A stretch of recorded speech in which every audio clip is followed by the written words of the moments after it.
Hey guys, this is going to be the last video of middle school. Isn't that a little crazy? And I'm so sad to see you guys off this way. But hopefully I'll be able to see you guys either in the Zoom session today or Thursday. If you just want to stop by, just say hi. I'd love to see your faces for one last time as well. If not, I'll get to see you guys at the reverse parade and all the locker pickup drop off places as well. But I just want to take some time and just say that I'm really proud of how far you guys have come, and thank you for staying so consistent even with your work, even though it may feel like none of this is for a grade and really for credit. I really appreciate the amount of effort and work you guys have been putting. I've been really proud of you guys as well. So this will be the last ed puzzle of your middle school career, and I'm a little bittersweet for that. And I think you guys feel a little bittersweet as well. But today we're going to talk about I can add and subtract rational expressions. So previously we talked about how to multiply and divide. In this final lesson, we are going to talk about how to add and subtract them.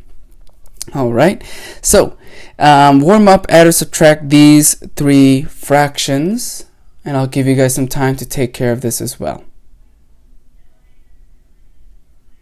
Okay, so if I were to add this fraction up, remember I do need common denominators. So if I multiply by 2 over 2, multiply by 5 over 5, so you get 6 over 10 plus 35 over 10, and then you get 41 over 10.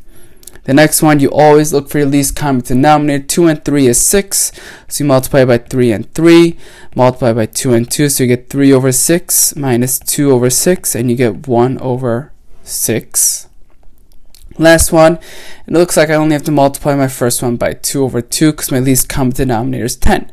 So I have 4 over 10 plus 3 over 10, so you get 7 over 10 to be your least common, or 7 over 10 to be your fraction if I were to add those up. You can use the same rules that you use for adding subtracting fractions to add and subtract rational expressions. You need to make your expressions have the same denominator. Right? So the same rules that we just use for adding subtracting fractions apply for adding subtracting rational expressions. Okay, they work exactly the same way. So what do I mean by that? Let's do example 1 together. Find the sum or difference. 1, do you notice that they have the same denominator? Then yes, you are good to go. You just add your denominator stays exactly the same. Notice how when we added these fractions up, we only added the top, your numerators, and our denominator stayed exactly the same. Same thing with rational expressions. But then we could simplify this, right? 12 and 2 becomes just 6 over 1x, or just 6 over x. All right. Next example, same thing. Our denominators are the same, so I'm good to go. Remember, I'm subtracting, so this is where it gets a little tricky. This is where parentheses are very important. Remember, I'm subtracting all of y minus 8. Right? If I were to do this, I have to use the distributive property to both. Right? So then if I were to do that, you get 3y minus y plus 8 over y minus 4. Let's simplify this a little bit. 2y plus 8 over y minus 4. If I were to simplify this a little bit more, you see my top. What is my GCF of my top? 2y plus 8. It looks like it's 2, so you get y plus 4 over y minus 4 to be your simplified expression. If you were confused at any point, feel free to pause, rewatch the video if you would like, or if you have questions, you could always come to me during the Zoom session today as well. So why don't you guys work on the next 3 on your own. Alright, if your rational expressions have unlike denominators, so previously all of these had like denominators, and now we're going to talk about what if they don't. So you need to find the least common denominator of the expressions. Okay, so what does that mean? So finding the LCD of two rational expressions. Let's take a look. Find the LCD. You're just finding the LCD. You're not subtracting. You're not adding. You're not doing anything with it. You're just finding the least common denominators for these. So it looks like all you have to do is you have to find the LCDs of your numbers and your variables separately. So for my numbers 10 and 12, the LCD looks like it's going to be 60, right? So this is going to be 60 for my number, right? 10 times 6 is 60, 12 times 5 is 60, and then for my variables, my least common one, it's going to be g squared. So you always go for the numbers, you go for the highest one, or excuse me, for the variables. So that's what I got for my LCD. Okay, so you do your numbers and variables separately. Next, so this is where it gets a little tricky. I have a monomial and a binomial, right? So this is where I would have to teach you guys. So if I have h plus 3 and I have h, right, I can't combine. I can't just do, just do plus 3. I cannot do that. So if I were to find the least common denominator between this one, it would be h and h plus 3. You combine it by multiplying it out together. Okay. All right. Why don't you guys try 4, 5, 6, 7 on your own? For 6 and 7, make sure you factor them first. So for this one, I would factor this first. 7, I would factor this one first, and then you'll be able to better figure them out. All right, example number 3. Now adding with unlike denominators, or adding and subtracting, I would say. First, step 1, find the LCD. In this case, it looks like the LCD is going to be 24x squared. So I want 24x squared to be my denominator for both. Whoops, excuse me, 24x squared plus blank over 24x squared. So what do I have to multiply this first fraction by to get 24x squared? It looks like I have to multiply by 3x over 3x. Why? Because if I multiply my denominator, then I get 24x squared. So whatever I multiply in bottom, I have to multiply in top, so I get 3x on top.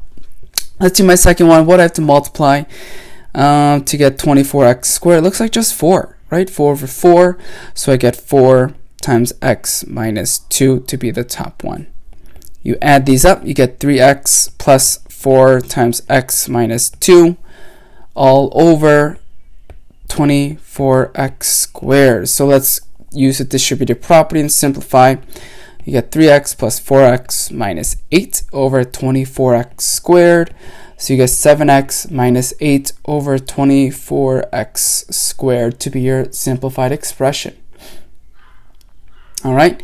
The next one, always if you see a trinomial, always ask yourself, is this factorable? So now let's take a look.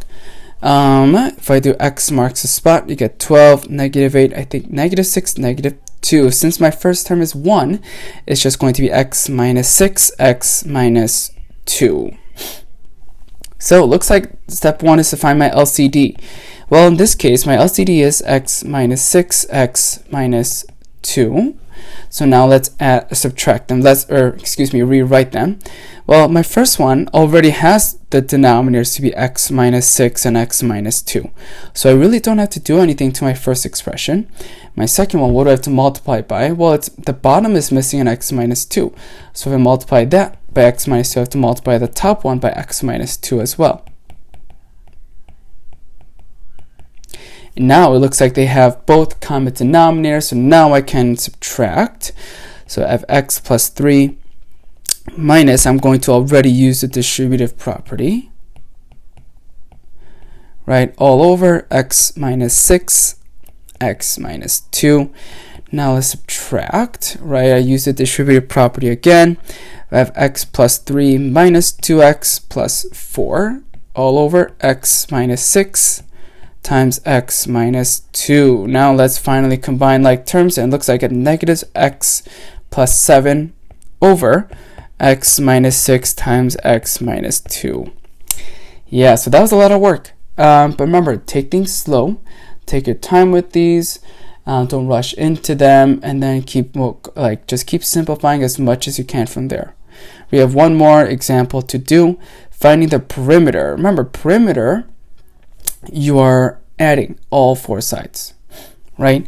So if I were to add all four sides, I have 3p over p plus 2 plus 2p over p plus 3, or whatever I get from here. Can't I just double it? Right, because if I were to add this side plus this side and just multiply it by 2 at the very end, then I would get the entire perimeter. So I'll just do that. So if I were to add these, do I have common denominators right now? No, I do not. My least common denominator, it looks like it's going to be LCD, is p plus 2, p plus 3. So let's multiply, I think the first one by p plus 2 over p plus 2. Second one by p plus 3, excuse me.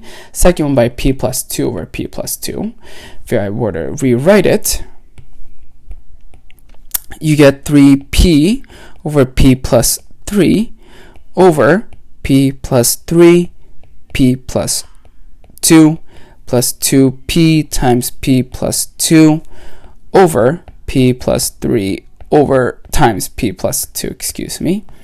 Now is where the simplifying goes in handy. So if I were to rewrite it, distributive property,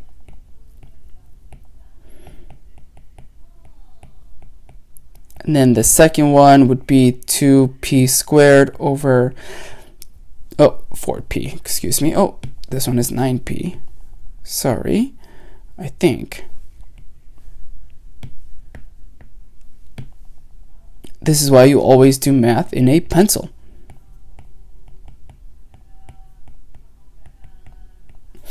All right, now let's combine it into one expression.